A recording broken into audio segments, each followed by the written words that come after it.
What's going on? What is going on?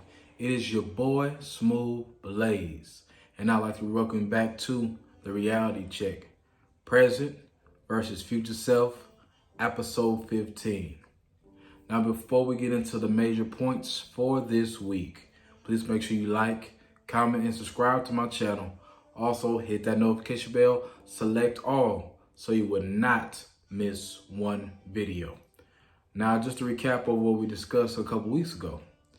What have I achieved from the first period or the first quarter of 2023? Evaluating your list of goals, aspirations. What have I checked off already? What things I still need to work on? Now, for this week, what I thought about was, since we're out of one quarter, it's time to focus on the second quarter. So what that means is, what are my expectations for the second quarter of 2023.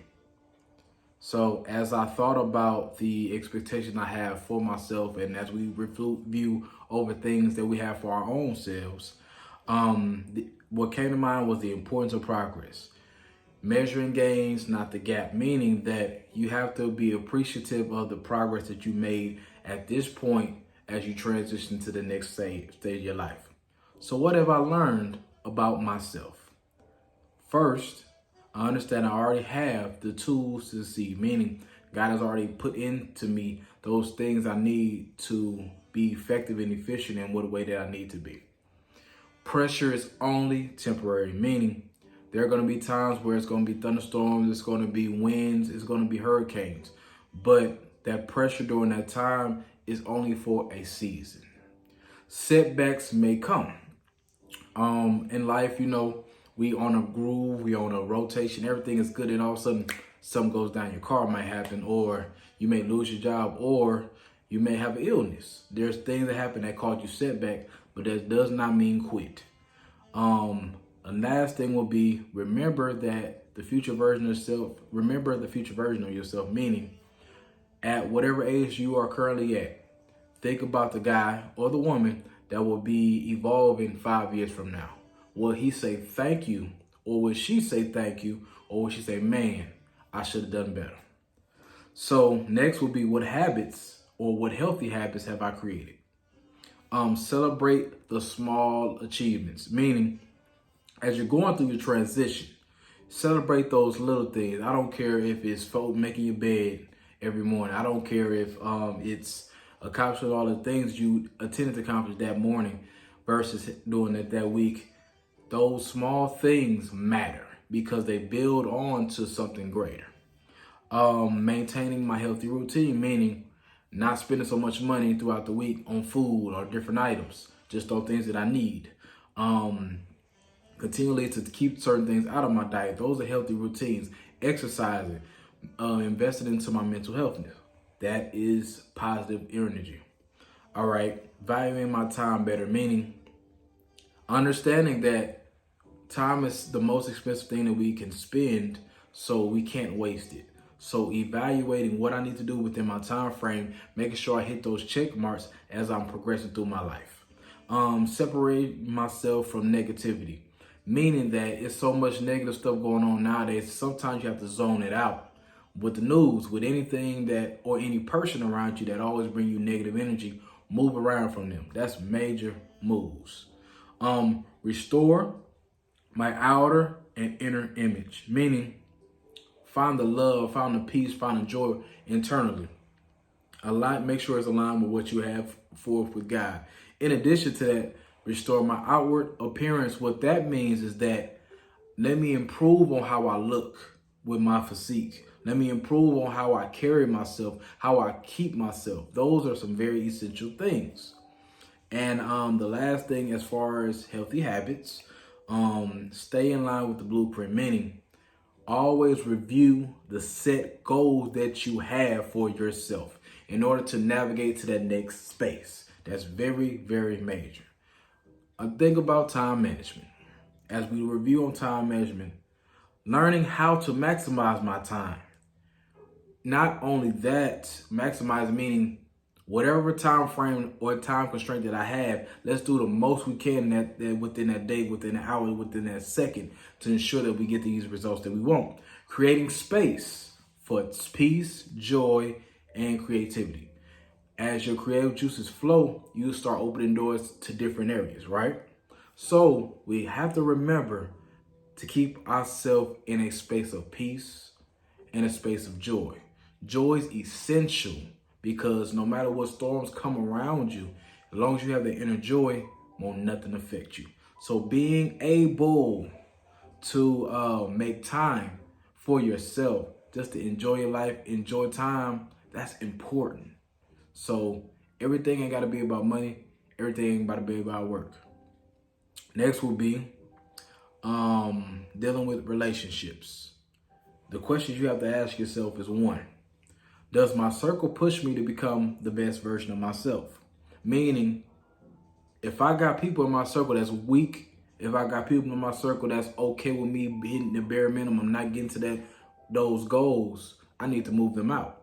So evaluating that and trying to see if they're pushing me to be the best version of myself. In addition to that, this is the second part of it. Where has my circle grown? Where has my circle grown in their own lives?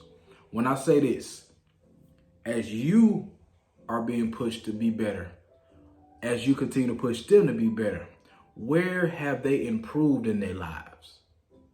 That's a major thing that you have to understand is where have they improved in their lives, and can you validate those areas? Because as you see yourself growing, they're growing, y'all growing as a unit.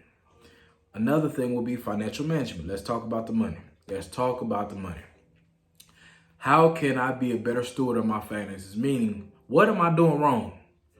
What am I doing wrong? What sacrifice I need to make? How can I get to that point? And what excuses do I need to let go of? Another thing will be, what or who controls my finances? As you think about your money and where it's going, are your credit cards destroying it? Is your mortgage destroying it? Is your rent destroying it? Is your family members? Is it your organization that you're a part of? What is destroying your finances? Because if you do not understand that and identify it, they will continue to be leeches. And as leeches do, they suck the life out of you. So just understand that. The major section will be faith level. You have to ask yourself these two questions as you think about your faith. One, how do I want to improve my connection with God? Meaning, what can I do and what changes in my life do I need to make in order to get that connection stronger between me and God? That's something that we all have to consider in our life. We have to always consider what can we do to make sure we navigate through those spaces and make sure that we are good with Him. And what am I willing to sacrifice to get to my purpose? Sometimes we have to take away things in our lives that we love the most or things that we enjoy, because at the end of the day, it might not be beneficial to your purpose. So if things are not complementing to what God is having for you, it may be time for you to slowly minimize it until it dissipates. So just keep that in mind. But as we evaluate all these areas, the last portion that I would like to ask you and myself is, how can I exceed my expectations for my second quarter? How can I do that? First thing will be, God has only asked that you put in the work, right? So let's continue to keep the faith. Faith without works is dead. They go hand in hand. You got to have both. Next will be, never compare your journey to someone else. Don't get clouded on what somebody else is doing. You don't know where they got their information or got their things from. Focus on you. Be confident in yourself, meaning confidence is half the battle. No matter if you're discouraged, no matter how you feel, you have to be confident in order to get to that next level. Prioritize budgeting. Budgeting is not a customer. Budgeting does not mean that you're broke. It means that you care about the future of where you're going. And lastly, create a habit of savings. I don't care if you only save $10 every pay period. I don't care if you only save $5. I don't care if you save 50. Create a situation where you're consistently doing this. So when more money frees up, you can add more to it. But as we close, I would like to thank you for checking out my channel. Please make sure you like, comment, and subscribe to my channel. Hit that notification bell, select all, so you will not miss one video. But before we close, I would like to leave you with a simple phrase. We cannot control the hand that was dealt for us, but we can move with a purpose. It is your boy, Smooth Blaze, and I'm signing out. Peace.